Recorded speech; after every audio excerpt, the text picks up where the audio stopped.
Yan, pang-apat na vlog natin to guys. So samahan nyo ako, tuturo ko sa inyo kung saan nakakabili nitong higanteng mug na to. So huwag na natin patagalin.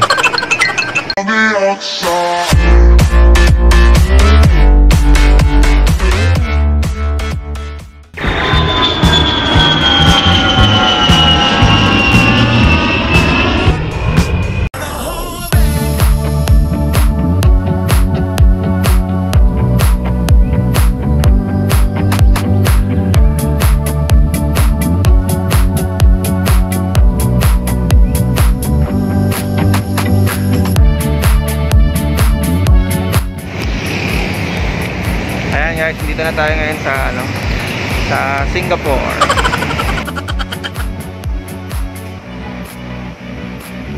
Joke lang. Ayun, pupunta na tayo ngayon dun sa pinag-aanohan natin. Gucci. Galing mo talagang proud ka. Dito ba lang tayo sa Greenbelt. So dito tayo dadaan. H&M, medyo malayo-layo pong lakaran. Pero malapit na rin pala. Ayun nga kumuusap dito ha. Nakakapikon to, hindi ko maintindihan eh ha. Ayan, dito tayo ngayon sa bridge. Sa bridge na lang landmark. Papasok dito. Papasok. Saan ka ba nakatira dito? Entrance na landmark. Ayan, at makikita nyo. Ayan yung Greenbelt. Ayan, Greenbelt yan. Dito yan sa bridge, papunta lang. Ito, sakayan guys. Sakayan ng mga papuntang PRC. Yung mga taga Manila dyan, mga taga Santa Ana. Pateros, yan, meron din dyan. So,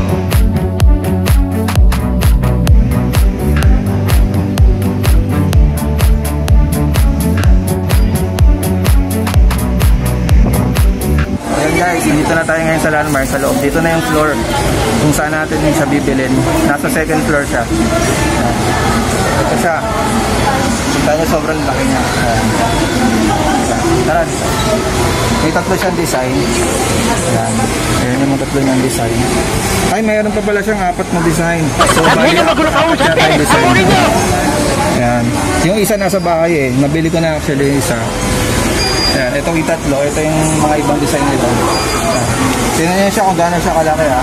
Tingnan niyo guys kung gano'n siya kalaki. Ganyan siya kalaki. Kita mo ito yung ordinary na ganyan siya kalaki. Sobrang laki niya. Tapos ang price niya is ang price niya is 229. Sa Shopee ganyan din yata or sa Lazada parang may 280 siya. And dito 230 lang. Kaya lang syempre, hindi nga. Kung taga Makati lang kayo, pwede kayo naman dito. Pero kung hindi kayo taga Makati, mag-Lazada na lang. Talagang proud ka. So, mamimili tayo ngayon ng Mamimili tayo ngayon ng mug na bibili natin. Yan. Tsaka maganda yung print niya guys ha. Yan o. Emboss yung print niya. Pag kinapa niya may texture siya. May texture siya. Yan, lahat sila. Yan, lahat sila. Pansin nyo may texture. Pag kinapa niya siya may texture. So feeling ko ito na lang bibiling ko. Ay hindi, Best Dad. Or kaya ito. Ito na lang green siguro. Wala naman na ibang design. Yan. Yan, tinan nyo yung ordinary yan. Ang laki niya talaga guys. Yan. Mabigat siya actually, mabigat. Parang 3 beses nito.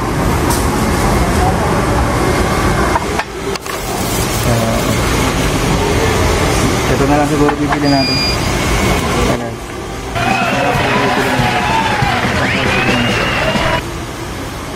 Tara, kahit na tayo.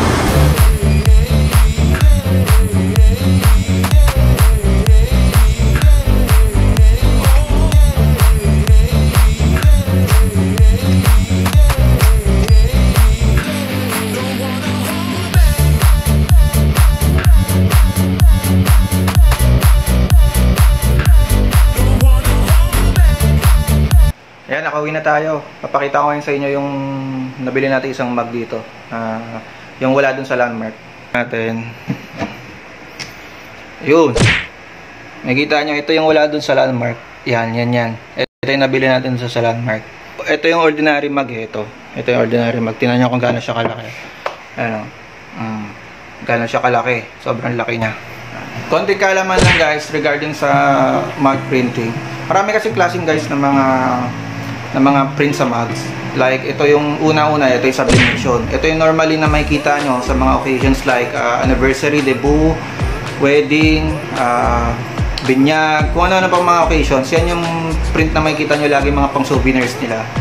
Gumagamit dito ng sublimation ink, ipiprint, tapos ipipress gamit yung mug press. Tapos yun na, pagka ano nun, pagka release sa mug press nun, yun na yung print nun. So may sample pala ako dito, ito guys, ito sublimation print to. Ayan, makikita nyo wala siyang texture. Ayan, absorb kasi ng mug yung ink. Yan yung sublimation print. Bali ang price ng isang sublimation print, no, so sa one piece na mug siguro mga 100 to 150. Depende nga naman talaga sa shop na and sa dami ng pagpiprintan. Pangalawa guys, ito naman yung water slide decal. Yung water slide decal, ito yung ipiprint mo sa papel, tapos i-sprayan siya ng parang substance na clear. Ako sa case ko, ginagamit ko yung Bosny Clear. Nabibili ko siya sa hardware, mura lang, mga 1 to 150 lang. Para maging waterproof siya, tumibay. After siya may sprayan, kukuha ka ng bowl na may tubig, tapos dun siya ilalagay yung mug. At the same time, ipipil dun sa may papel yung mismong design. Ngayon, igaganon yun sa tubig, aangat yung mismong design, yung ididikit sa mug. Yan, ito rin yung makikita nyo sa mga shot glass, ng basta pang mga giveaways din siya. Mas mura ang cost nito compared sa sublimation. Hindi, pero parang halos lang parehas lang. Sabi sa inyo, magulo ka usap yan eh. Tapurin nyo! Depende naman kasi talaga sa ang mga print naman guys, depende talaga sa lahat ng pagpapagawa nyo.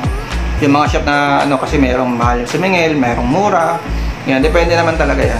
Pangatlo guys, yung UV print. Ito namang UV print, ito yung sa tingin kong print dito sa binili natin.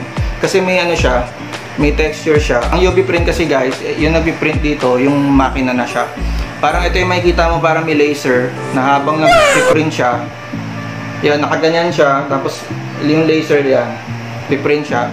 Ito yan, medyo mas mahal nga lang siya compared sa mga sublimation print and mga ibang prints na klase, mga decal prints yan. Mas mahal lang siya, costly lang siya kasi nga makina yung nagpiprint. Pang-apat naman is yung seal screen. Siguro familiar na kayo sa seal screen, diba? Para sa t-shirt yan, pintura siya. Dito naman, merong ibang gumagamit na meron silang makina na pang rounded objects like yung mga maps yan.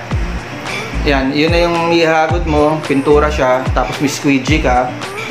Yan na yung seal screen. Sa seal screen print naman, mas mura siya ata kaysa sa mga ibang kinds of print na kagaya ng mga decal and sublimation sa mga sinabi ko sa mga nauna kanina. Mas mura siya sa tingin ko. Pero yun nga lang, kailangan mo kasi ng volume doon kasi nga seal screen siya. Seal screen kasi guys, hindi siya pwede sa pangkontian lang.